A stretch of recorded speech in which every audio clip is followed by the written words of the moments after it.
네, 오늘은 예수 그리스도의 신성 두 번째 부분입니다. 좀 같이 살펴보고자 하는데요. 어, 복음서의 증거들, 이 부활을 통해서 예수님의 신성을 우리가 볼 수 있는데요. 이 부활은 전체 성경 계시의 중심 내용입니다. 부활을 부정하는 것은, 그렇기 때문에 부활을 부정하는 것은 신앙의 모든 내용과 가치를 제거하는 것과 같습니다. 그래서 사도 바울은 고린도전서 15장 14절에서 이렇게 말하죠. 그리스도께서 살아나지 않으셨다면 우리의 선포도 헛되고 여러분의 믿음도 헛될 것입니다. 그러면서 이 부활이 이제 예수 그리스도의 신성을 보여주는 것이죠. 로마서 1장 4절에 이렇게 나옵니다. 성령으로는 죽은 사람들 가운데에서 부활하심으로 나타내신 권능으로 하나님의 아들로 확정되신 분이십니다. 그는 곧 우리 주 예수 그리스도이십니다. 하면서 부활하심을 통해서 하나님의 아들이심을 예수 그리스도의 신성이 이렇게 드러나는 것을 우리가 볼 수 있습니다. 자, 그런데 이제 이 부활에 대해서 비판하는 목소리들이 있습니다. 특별히 이제 먼저 복음서의 가운데에서 이제 비판을 제기하는데요. 첫 번째 비판은 이제 복음서에 나오는 예수님의 부활에 관한 이야기들이 서로 일치하지 않는다는 것입니다. 그러니까 복음서가 뭐 마태복음도 있고 마가복음도 있고 이렇게 복음서가 네 가지가 있지 않습니까? 그 복음서 간에 그 부활에 관한 이야기들이 서로 일치를 하지 않는다는 것이죠. 여기에 대한 응수를 하자면은 복음서에 나오는 부활 이야기들이 일치는 하지 않지만 그렇다고 서로 양립할 수 없는 그런 건 아니다. 상호 조화가 가능하다라고 답해 줍니다. 사실 복음서를 쓴 그 기록자마다 예수님의 부활을 바라보는 관점도 다르고 또 자신들이 경험하는 부활의 그또 다르기 때문에 사실 당연히 오히려 일치하지 않을 수밖에 없는 거죠. 오히려 그래서 이 부활 이야기들이 복음서 저자들 간에 서로 다른 면을 보기 때문에 서로 일치하지 않는 거고 오히려 상호 조화를 통해서 부활을 좀 더 종합적으로 볼 수 있다라고 이렇게 답변 가능하고요. 두 번째 비판은 이제 빈 무덤 이야기, 예수님께서 예수님의 무덤에서 이제 무덤이 비었다라는 그 빈 무덤 이야기가 후대에 덧붙인 이야기다라는 그 주장이 있는데요. 사실 그런데 거기에 대해서 그 근거는 따로 없습니다. 그냥 자의적으로 그렇게 주장들을 하는데요. 그래서 이제 답변은 빈 무덤 이야기가 후대에 덧붙여졌다는 주장은 근거가 없는 자의적 주장일 뿐이다라고 이렇게 대답할 수 있습니다. 좀 이 빈 무덤 이야기와 관련하여서 이제 빈 무덤이 그러면 정말 사실인가 했을 때 그 근거는 뭐냐면은 이 빈무덤이 실제 사실이 아니라면, 그죠? 그러면 이제 예수님께서 이제 뭐 부활하시지 않았다라는 것인데요. 그렇다면 그 외부의 박해에도 불구하고 제자들이 사도들이 부활 신앙을 강하게 주장한 이유를 설명할 길이 없다는 것이죠. 그래서 사도행전 5장에 보면 이제 유대 그 경비대들 병사들이 사도들 제자들을 데려다가 이제 공의 앞에 세우니 대제사장이 신문합니다. 우리가 그대들에게 그 이름으로 가르치지 말라고 엄중히 명령하였소. 그런데도 그대들의 가르침을 온 예루살렘에 퍼뜨렸소. 그대들은 그 사람의 피에 대한 책임을 우리에게 씌우려 하고 있어. 라고 말하면서 이제 유대 사회에서 이제 핍박받는 제자들의 상황을 보여주죠. 근데 이때 베드로와 사도들이 대답합니다. 사람에게 복종하는 것보다 하나님께 복종하는 것이 마땅합니다. 라고 대답하면서 그 당시 유대 사회나 로마 사회 속에서 박해받는 것을 두려워하지 않고 이렇게 하나님에 대해서 이렇게 강력하게 증언할 수 있는 것은 결국 빈무덤이 예수님 부활하셨다는 사실이 아니고서는 설명 불가능하다는 것이죠. 그리고 이 빈무덤이 결국 부활 이야기가 신빙성을 가지게 하는 이유입니다. 빈무덤이 사실이라면 이는 예수님의 부활이 사실이라는 것과 자연스럽게 연결이 되는 것이죠. 이 부활에 대한 또 다른 이 신학적 비판이 있는데요. 어떻게 하냐면 사실과 의미를 구분하면서 비판합니다. 사실 차원에서, 그러니까 예수 그리스도의 부활이 실제로 일어났는지는 중요하지 않다고 말합니다. 그러면서 의미 차원에서 보자는 것이죠. 제자들이 부활 신앙 가운데 소망과 의미가 있는 삶을 살아가는 게 중요하다는 거죠. 그러니까 그런 부활 신앙 자체를 가지고 있는 게 중요한 거지. 부활이 실제로 일어났는지 안 했는지는 별로 중요하지 않다라고 그렇게 비판하는 목소리가 있습니다. 여기에 대해서 이 사실과 의미 구분하는 앞선 그런 비판은 이제 19세기 실증주의 역사관에서 나타났는데요. 이런 역사관에서의 주장들은 사실상 부활 신앙을 가진 제자들에 의해 부활 이야기가 만들어졌다고 믿습니다. 그러니까 부활 이야기가 사실 허구라는 거죠. 그러니까 부활이 실제 일어난 사건임을 믿지 않거나 또는 실제 일어나는지 여부는 판단 불가능하다고 주장합니다. 그런데 여기서 의문이 나는 건 그러면 이 부활이 실제로 일어났다는 것을 믿지 않거나 그거 알지 못한다. 부활이 정말로 일어난지 알지 못한다고 했다며 그럼 제자들의 부활 신앙은 도대체 어디에서 비롯되었는가라는 이제 지금 반문을 받게 되죠. 여기에 대해서 이 설명을 못한다는 그들의 한계가 있습니다. 이에 대해서 우리는 부활의 역사적 증거를 이야기합니다. 이 지점에서 신약 성경의 역사적 자료로서의 가치를 좀 생각해 볼 수 있는데요. 왜냐하면 이 부활의 역사적 증거라는 게 결국에는 신약 성경을 통해서 우리가 볼 수 있기 때문입니다. 이 신약 성경의 어떤 가치를 보자면 이 사건과 기록 사이의 시간 간격이라고 했는데요. 그러니까 부활 사건이 일어난 때와 그 사건을 기록한 그 시기 사이의 시간 간격이 신약 성경의 경우 한 30년에서 40년 사이입니다. 이게 얼마만큼 되게 놀라운 것인지를 좀 다른 고대 그 역사서를 비교해 보자면 알렉산더 대왕 전기 있지 않습니까? 이것은 이제 알렉산더 대왕이 살던 때와 그리고 그 살던 때를 기록한 기록 사이의 기간이 400년 간격을 가지고 있습니다. 그러니까 되게 오랜 뒤에 이제 그 기록이 남겨진 것이죠. 근데 우리가 알렉산더 대왕에 대해서 실제 인물이라고 이 역사적 사실이라고 받아들이지 않습니까? 그, 그것처럼 이 알렉산더 대왕 전기가 사건과 그 기록 사이에 400년임에도 불구하고 받아들이는데 아니면 신약 성경 부활 사건, 가령 부활 사건과 예수님에 대한 그 기록 그 차이가 3, 40년밖에 안 되는데 왜 이걸 못 받아들이냐 이렇게 질문을 던질 수 있습니다. 그러니까 그만큼 이 기록이 정확하다 이렇게 말할 수 있는 거죠. 또 사본의 숫자를 들어 생각해 볼 수 있습니다. 신약 성경의 경우 사본만, 그리스어 사본만 5천여 개에 달한다고 합니다. 이거를 이 다른 고대 기록물인 펠로폰네소스 전쟁사, 이것도 우리가 역사적 사실로 받아들이는데요. 펠로폰네소스 전쟁사에 대한 사본은 수백 개 미만이라고 합니다. 그러니까 사본의 숫자에서 신약 성경이 월등하다는 것이죠. 그러면서 우리가 이 사본들을 통하여서 신약 성경이 가지고 있는 그 어떤 원본의 내용들을 더 자세히 우리가 정확하게 볼 수 있는 이점이 있습니다. 또 원본이 있고 원본과 가장 오래된 사본의 시간 간격도 있습니다. 이게 수십 년이라는데 이게 무슨 말이냐면 원본이 있을 거 있지 않겠습니까? 근데 원본은 일단 존재하지 않고요. 그 뒤에 그 사본 여러 가지 사본이 있을 텐데 가장 오래된 그러니까 원본과 가장 가까이 기록된 사본의 시간이 간격이 어디냐 했을 때 원본 뒤로 한 수십 년 뒤에 쓰여진 사본이 있다는 것이죠. 이거를 우리가 다른 고대 기록물과 비교해 보면 이제 율리우스 카리사르에 관련 저작들은 원본과 그리고 가장 오래된 그 사본의 간격이 900년에 이른다고 합니다.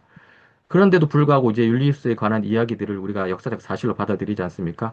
그래서 이런 것들로 봤을 때 이 신약 성경이 다른 고대 역사적 자료와 비교해 봤을 때도 그 정확성 면에서 상당히 높은 어떤 그런 가치를 가질 수 있다는 것을 볼 수 있고요. 그래서 우리가 신약 성경을 통해서 어떤 역사적 증거를 이야기할 때 충분히 신빙성 있다라고 이야기할 수 있는 것이죠. 자, 요거를 바탕으로 해서 이제 그러면 신약 성경이 보여주는 부활의 역사적 증거가 세 가지가 있는데 그게 뭐냐 했을 때 신약 성경에 따르면 무덤이 비어 있었다라고 분명히 언급하고 있고요. 또 신약 성경에 따르면 제자들이 부활하신 예수님을 눈으로 보았다고 분명히 기록하고 있고요. 그러면서 그 제자들이 예수님이 변화되었다는 것도 말하죠. 왜 변화되었느냐? 그 부활 사건을 목격했기 때문에 변화되었을 거다. 이렇게 분명하게 이야기합니다. 이 세 가지가 바로 신약 성경이 보여주는 이 세 가지가 예수님께서 부활하셨다는 확실한 역사적 증거가 된다는 것이죠. 그리고 이 예수님의 부활 사실 위에 이제 교회가 세워진 것입니다. 부활을 목격하고, 그러니까 이 놀라운 사실을 목격하니 또 변화되지 않을 수 없는 거죠. 목격하고 또 변하던 제자들, 그 제자들로 인해서 교회가 이 세상에 세워졌고요. 그리고 현재까지도 온갖 연약함에도 불구하고, 비록 연약함에도 불구하고 교회는 세상에 존재하면서 그리스도가 십자가에 못 박히고 부활하신 주님이심을 증언하고 있습니다. 그래서 데인이라는 학자는 예수님의 부활을 부인한다면 인류 역사에서 유례없는 현상인 교회와, 그죠? 교회라는 존재와 신약 성경의 존재를 결코 적절하고 설득력 있게 설명할 수 없다라고 말하면서 예수님의 부활이 사실이다라고 그렇게 이야기하는 거죠. 이 부활 신앙에 대한 또 여러 가지 설명이 있는데요. 일단 대부분의 역사학자들이 동의하는 바는 예수님의 초기 제자들은 예수님이 부활하셨음을 진정으로 믿었다라는 요 사실들은 대부분의 학자들 부활을 다 이렇게 오고 믿습니다. 왜냐하면 신약 성경이 그렇게 언급하고 있기 때문이죠. 그런데 왜 믿었느냐에 대한 어떤 의견들이 서로 좀 다릅니다. 그래서 보면 초기 제자들이 이제 부활 신앙을 가졌는데 그 부활 신앙의 기원에 대해서 이제 여러 학자들이 제안을 하는데요. 먼저 기독교가 부활 신앙의 기원이다라고 주장합니다. 그런데 이거는 성립될 수 없는 게 기독교는 사실 예수님의 부활 이후에 생겨난 것이거든요. 그런데 그런데 이 기독교가 부활 신앙의 기원이라고 하면 그 시간상으로 말이 안 되는 것이죠. 그래서 기독교는 부활 신앙의 기원이 일단 될 수 없고요. 그러니까 기독교는 부활 신앙의 기원이 아니라 기독교는 부활 신앙의 결과, 부활 신앙의 열매라는 것이죠. 또는 어떤 학자들은 이교가 부활 신앙의 기원이라고 이야기합니다. 그런데 이 이교, 그러니까 신과 영역에 관한 이교 신화들을 보면 부활에 관한 유사 사례가 발견되지 않습니다. 그러니까 이교가 부활 신앙의 기원이 될 만한 그런 게 없다는 것이죠. 그래서 이교 또한 부활 신앙의 기원이 될 수 없다라고 이야기하고요. 또 하나는 유대교가 부활 신앙의 기원이다라고 말하면서 이제 이야기하는데요. 그러나 이 유대교는 부활이 세상의 종말에만 일어난다고 보고요. 또 유대인의 사고방식에서 부활은 어떤 한 사람의 어떤 부활이 아니라 항상 집단적 현실, 그러니까 모든 의인이나 모든 사람의 부활을 의미하기 때문에 이렇게 예수님의 그 부활, 예수님의 부활, 예수님 한 분의 그 부활 신앙의 기원이 될 수 없는 것이죠. 그러니까 이 학자들이 제자들이 가진 부활 신앙의 근거로서 예수님의 부활 사건을 받아들이지 않고 때로는 기독교가 기원이다, 이교가 기원이다, 뭐 유대교가 기원이다라고 그렇게 말을 하는데요. 다 성립될 수 없음을 알 수 있습니다. 결국 이렇게 다른 데서 부활 신앙을 차리는 시도가 있는데요. 이제 아까 봤듯이 뭐 이교나 유대교 이런 것이죠. 그런데 이교와 유대교 모두 예수님의 부활과 같은 유사 사례를 언급하지 않습니다. 그리고 그러니까 제자들이 부활에 대한 사전 지식을 가질 만한 어떤 건덕지가 이교와 유대교는 없습니다. 그런 점에서 예수님의 부활을 이제 제자들이 그러니까 제자들의 부활 신앙을 예수님의 부활 사건이 아닌 어떤 환각이라든가 그런 걸로 설명하는 시도는 사실 모두 무력화되는 것이죠. 결국 제자들이 부활 신앙을 가진 그 근거는 예수님의 역사적 부활의 실제 사건밖에, 예수님 부활이라는 실제 사건밖에 없다라는 것을 이렇게 이야기하고 있는 것입니다. 그래서 부활신앙에 대한 설명에 보면 결국 이런 거죠. 기독교회의 탄생과 그 놀라운 성장은 교회 자체가 제시하는 유일한 설명, 그 설명이 뭡니까? 바로 예수님께서 실제로 부활하셨다는 사실, 요것을 근거하지 않고서는, 요것을 진지하게 받아들이지 않고서는 도저히 설명이 불가능하다는 것이죠. 수수께끼로 남을 수밖에 없다는 것이고요. 그 수수께끼를 풀기 위해서는 예수님께서 실제로 부활하셨다는 사실을 받아들일 수밖에 없다라는 것입니다. 그리고 이 예수님의 부활은 예수님의 신성을 가리킵니다.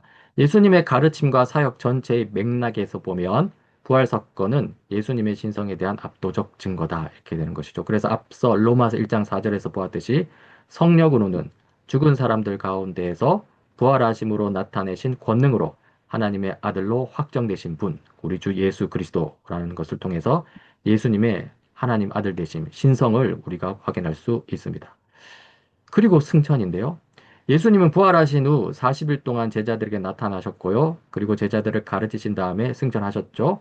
그래서 사도행전 1장 3절 9절 보면 예수께서 고난을 받으신 뒤에 그러니까 죽으신 뒤에 자기가 살아 계심을 죽으시고 그들 죽으신 뒤에 부활하신 다음에 자기가 살아 계심을 여러 가지 증거로 드러내셨습니다.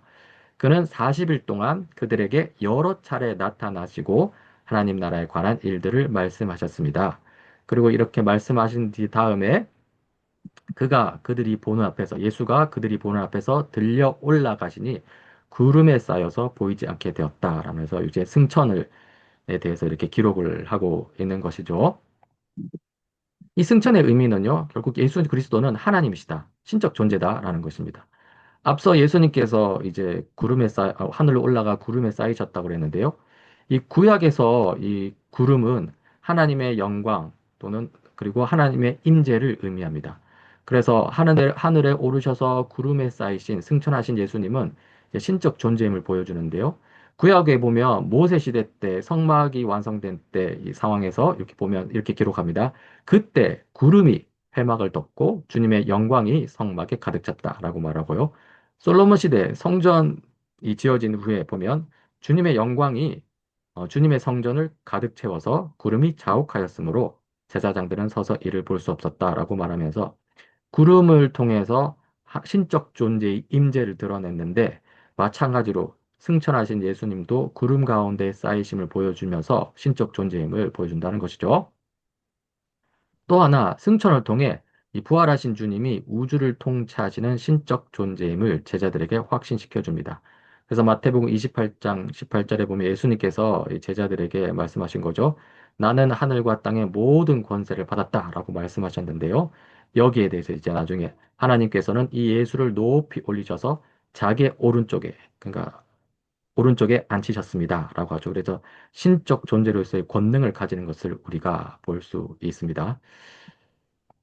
네, 지금까지 예수님의 부활과 승천을 통해서 예수님의 하나님의 아들 신성을 좀 보았는데요. 좀 요약해 보자면 예수 그리스도의 부활은 신약 성경의 역사적 증언, 뭐 빈무덤이라든가 부활 목격, 제자들의 변화와 초기 교회의 탄생을 통해 뒷받침되고요. 그래서 예수님이 하나님의 아들이심을 보여주는 핵심 증거로 이 부활이 작동하는 것을 볼 수 있습니다. 또 이 부활을 단지 신앙적 의미로만 해석하거나, 그리고 작가 사실과 의미를 구분한 다음에 그냥 뭐 부활이 역사적 사실로 꼭 일어날 필요 없어 라고 말하면서 의미만 강조하는 것도 요런 거나 또 후대의 전설로 보는 견해들은 사실 초기 제자들의 강력한 부활 신앙 그리고 교회 형성 이것을 충분히 설명하지 못해냅니다. 결국에는 예수님의 실제 부활이 가장 설득력 있는 설명으로 제시되는 것이죠. 제자들이 강력한 부활 신앙 어디서 가졌냐? 이 교회가 형성되고 놀랍게 자라는 거 무엇으로 설명 가능하냐? 예수님의 실제 부활이 아니고서는 설명 불가능하다는 것입니다. 그리고 예수님의 승천인데요. 예수님의 승천은 구약에서 하나님의 임재와 영광을 상징하는 구름과 연결되어 예수님의 신성을 드러내고요. 또 예수님이 하늘과 땅의 모든 권세를 가지신 어떤 신적 존재로서 주님으로서 높임 받으셨음을 보여줍니다.